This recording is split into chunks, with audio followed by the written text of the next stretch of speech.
Jaewon walked into her enemy's office carrying flowers. That was the promise at the end of the last recap, that she was done surviving and ready to fight. These 5 episodes are that fight. A kidnapping. A murder cover-up unraveling in a courtroom. A stepfather who loves her enough to confess to a crime he didn't commit. A best friend who gets cornered, caught on tape, and then, in a final act of obsession, snatches a child from an airport. And then, an ending that doesn't give you the tidy bow you expected. It gives you something realer than that. Let's get into every moment. Jaewon walks into the company exhibition with a basket of flowers, calm as still water. She finds Guimi in front of a crowd and says it to her face. Your fingerprints are all over my husband's murder. You won't get away with it. Guimi doesn't flinch. But Jaewon isn't there to get a reaction. She's there to make a statement. She leaves. She goes straight to her husband's memorial. She tells him about their daughter, about the fight ahead. She looks at their old photos together. And she makes a quiet, iron promise. No matter how long this takes, she will see it through. The pieces are falling into place. The doctor whose family Jaewon helped quietly passes along a critical detail. Mayor Lee canceled all his scheduled commitments on the night of the murder and left his office in a hurry. Eun-jang digs further and confirms that Guimi's so-called alibi, the bar trip with friends, actually took place past 1 a.m. The husband's real death window was 10 p.m. to 1 a.m., which means Guimi has no alibi. And the death timestamp on the husband's smartwatch was deliberately falsified to create one. Jaewon goes directly to Chairman Lee, Guimi's father, and sits across from him. She lays it out. She knows he was involved the night her husband died. He laughs at her. He tells her she doesn't have the power to touch him. Jaewon doesn't argue. But she leaves with something the chairman doesn't realize she has: clarity. Because in that conversation, she learns the most chilling truth yet. The night Jaewon was drugged and assaulted by Kim 7 years ago wasn't random. Chairman Lee arranged it himself. He wanted his daughter to see Kim's true nature. He didn't want Guimi to carry Kim's child. Jaewon was just collateral damage in a father's twisted plan to protect his daughter. That night, the chairman sends men to the hospital to neutralize Baek Jaewon, the witness who knows too much. But Baek Jaewon is gone. The chairman is rattled. Then the news breaks. His foundation is being raided. Bribery, corruption, illegal hiring. The prosecutors are moving. Guimi watches her father's empire crack. She hands a secret document to reporter Choi. Insurance, to be used at the right moment. Jaewon plays her boldest card. She takes the recording, the one proving Baek Jaewon's fall wasn't an accident, and plays it directly to the chairman. She makes clear, if this goes public, Guimi is finished. She walks out of his office and sits down in the stairwell, hands shaking. She knew this was dangerous. She did it anyway. That night, men arrive at Jaewon's home. They drug her and drag her away. But Jaewon had planned for exactly this. She'd already sewn a hidden camera device into her clothing. Everything that happens next, every word the chairman says, is being recorded. Eun-jang realizes Jaewon is missing and immediately calls for police, then races toward her location using her tracker. When he arrives, the chairman's men are waiting. A brutal fight breaks out. Eun-jang is outnumbered and takes hits, but he doesn't stop. Just as the situation turns critical, sirens close in from all directions. The men scatter. Jaewon and Eun-jang are rushed to the hospital. Jaewon's hidden camera captured everything. The chairman, on tape, confessing that he murdered Jaewon's husband. Confessing that he was going to eliminate Jaewon too. But Jaewon knows a secret video alone won't be enough to bring down a man with his level of political protection. She needs a bigger stage. She arranges a formal investigative hearing. Government officials, senior figures, journalists, all people the chairman can't buy quickly enough. She appears as a witness and presents the footage in front of all of them. The chairman, confronted with irrefutable evidence in public, still tries to deny it. He claims the video is fabricated. Officer O arrives on cue and arrests him on the spot, kidnapping and murder charges. In the fallout, Guimi moves with frightening efficiency. She publicly donates all assets, hers and her father's, to charity, announces full cooperation with investigators, and distances herself completely from the chairman. Jaewon watches the press conference and feels something cold in her stomach. Guimi is too calm. There's something she still doesn't know. She stares at the board of names and connections on her wall. Eun-jang watches her spiral. She starts seeing the imaginary Dr. Cho again. The hallucination she knows isn't real, but can't quite make disappear. She turns around. Eun Jang is right there. I know he's not real, she tells him. But I can't make him go away. Eun Jang doesn't offer solutions. He just stays. He tells her, whenever she turns around, he'll be there instead. The next day, Guimi shows up at Jaewon's door carrying a portrait she painted of Jaewon's daughter. She plays the victim. She blames Jaewon for everything. Jaewon doesn't engage. She knows what's coming. Guimi, now cornered and desperate, decides to eliminate the one remaining witness who can bury her, Baek Jaewon. She uses the insurance agent to locate his hideout. That night, Eun Jang and Jaewon rush to the scene, only to find Baek Jaewon being loaded into an ambulance and Guimi walking out of the same building, covered in blood. The night Guimi attacked Baek Jaewon, she'd come prepared with a plan to pin it on the insurance agent. She had her men rough her up after the deed to manufacture evidence of an attack on herself. The murder weapon carried the insurance agent's fingerprints. Security cameras near the building caught his image. He was framed perfectly. The insurance agent, watching from a distance, had seen everything. He tells Officer O, but Guimi plays innocent in the interrogation room, and without hard evidence against her, the police pivot their focus to the missing insurance agent. Only Jaewon and Officer O believe there's more to it.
Guimi had sent her people to kill the insurance agent at the fishing spot where he was hiding.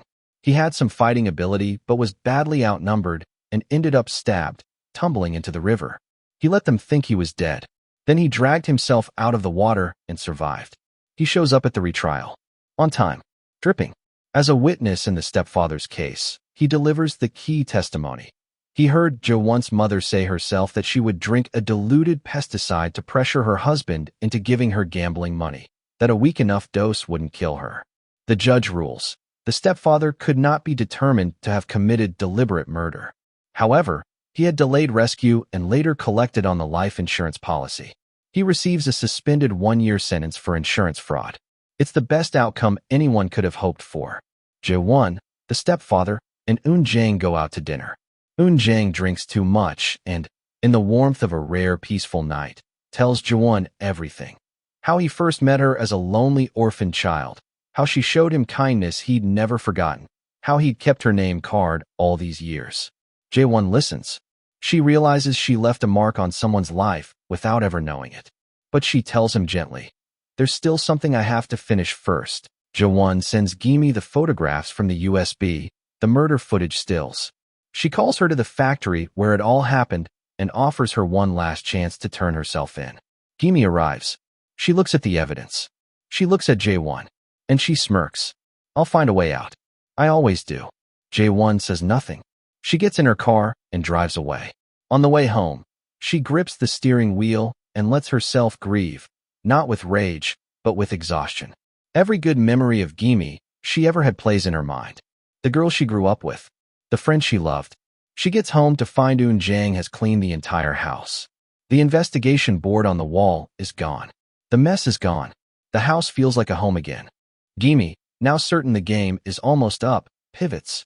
She fakes illness to escape police custody, then calls the insurance agent, the man she tried to have killed, and offers him a massive payout to take the blame for everything.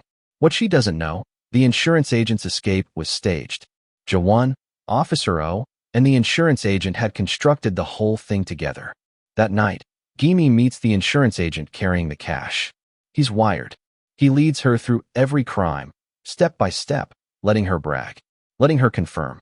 And when she finally admits that she was behind Jaewon's death, Jaewon's team moves in. Guimi bolts. She runs alone into the dark. A warrant goes out. She's officially a fugitive. Jaewon is reinstated at her company. She goes back to work. With things finally settling, Jaewon allows her daughter to fly home from the United States. She's grown, independent, ready to come back. But Jang's sister, not knowing Guimi is still out there, posts the arrival on social media. Guimi sees it. She gets to the airport before anyone else. By the time Jaewon arrives, her daughter is gone. Guimi takes the little girl for ice cream. She buys her gifts. She tries, in her fractured way, to connect with a child she has convinced herself belongs to her. During their conversation, she discovers the girl doesn't yet know her father is dead. Meanwhile, Jaewon is driving in circles, barely holding it together. Then her phone rings. It's Guimi. "Go home," Guimi says. Jaewon races back. Her daughter is there, sitting on the steps, safe and unharmed. Jang arrives minutes later.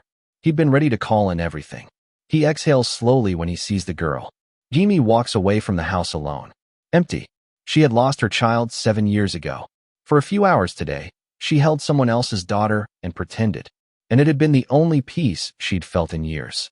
A truck comes around the corner. She doesn't move in time. She hits the ground. Blood spreads on the pavement. As she loses consciousness, the images that flood her mind aren't revenge or victory. They're Jaewon. The two of them, young and laughing. Back when the friendship was still real. Back before everything went wrong. A flicker of regret. Then darkness. With the case resolved and her enemies gone, Jaewon makes a decision that surprises everyone. She writes a letter to the whole company. She tells them she knows her illness caused disruption and confusion. She tells them she stayed silent about it for too long because she was afraid of judgment, afraid of being seen as less. She's done being afraid. And she steps down. Jang takes over as company representative. He's been ready for a long time. Jaewon hands him the reins and walks out, not in defeat, but in deliberate, chosen freedom. She tells her daughter the truth about her father. It's not a clean scene. The girl cries. Jaewon holds her and lets her cry for as long as she needs to. But the daughter is stronger than expected. She processes it. She visits her father's memorial on her own terms, talks to him, tells him about her life. The stepfather moves in with them. It takes some convincing, but he finally agrees. Their little household settles into something warm and ordinary. And for Jaewon, ordinary feels like a miracle. The stepfather looks at Jaewon one afternoon and tells her to go. Take a trip. Just for yourself. You've earned it. She goes to the mountains. She lives quietly for a while. No agenda, no enemies, no performance. Just walking, breathing, existing. She still has hallucinations. Dr. Cho still appears sometimes. And one day, her mother appears too. In this vision, her mother is soft, attentive, The mother Jaewon always needed. They talk, really talk. And Jaewon finally asks the question she's carried her whole life. Why did you try to take me into the sea with you? Her mother answers with grief, not cruelty. She was drowning in debt and shame. She couldn't imagine leaving Jaewon behind. She didn't understand, until it was too late, that Jaewon wanted to live. That all Jaewon ever wanted was to live with her. Jaewon tells her, I didn't want to die. I just wanted my mother. Her mother apologizes. Fully. Without excuse. Jaewon cries. And somewhere in the crying, the knot that has lived in her chest since childhood finally loosens. She had waited her whole life to hear those words. She finally lets herself receive them, even if only from a version of her mother that exists inside her own mind. Back at work, the two of them share coffee in the office. Jaewon thanks him for stepping down from the representative role, for giving her space to breathe, for every single time he showed up. Eun-jang stands up, walks toward her. The air between them shifts. He opens his mouth. Can you come with me to the finance team meeting? Jaewon stares at him, then escapes immediately. The employees have been watching this unfold for weeks. They have all quietly agreed. These two need help. They engineer a joint outing. A whole day together, out of the office, just the two of them. At the end of it, watching the city from somewhere quiet, Eun-jang finally says it properly. He doesn't care about her illness. He's not offering pity. He sees her, all of her, and he's choosing to stay. He asks her not to use her diagnosis as a reason to push him away. Jaewon screams. Not in distress, in pure, startled joy. She doesn't say yes. Not yet. But she tells him she'll let him wait. And she doesn't say how long. He grins. He'll take it. The show closes with Jaewon reflecting on everything she once believed about life. She had spent years chasing a perfect story, successful career, happy family, happy ending. She had it all mapped out. And then it was destroyed. And then she was nearly destroyed with it. But standing on the other side of all of it, she understands something she couldn't have understood before. There is no such thing as a happy ending. There is only the happiness you build inside the ordinary days, with the people who stayed, and the version of yourself that refused to disappear. She has her daughter, her stepfather, a man who loves her and will wait as long as she needs, a company she built with her own hands, now in good hands, and a mind that still plays tricks on her sometimes, but that she has learned, finally, to live alongside rather than fight. She looks at the camera, or maybe just at the sky, and smiles. This is her happy ending. My happy ending commits to something rare. It refuses to let its heroine be saved. Jaewon saves herself, through therapy, through legal strategy, through sheer refusal to give up, and every person who helps her does so by standing beside her, not in front of her. The final episode is quieter than you'd expect from a show this intense. And that's exactly right. After everything Jaewon survived, she didn't need a dramatic victory lap. She needed a Tuesday morning with her daughter and a cup of coffee. She needed ordinary life back. That's the whole point of the title. A happy ending isn't a destination. It's a practice. Thank you for watching this series with me. If you've been here from episode 1, drop a comment below. And if you're just finding the channel, hit subscribe so you never miss a recap. See you in the next one.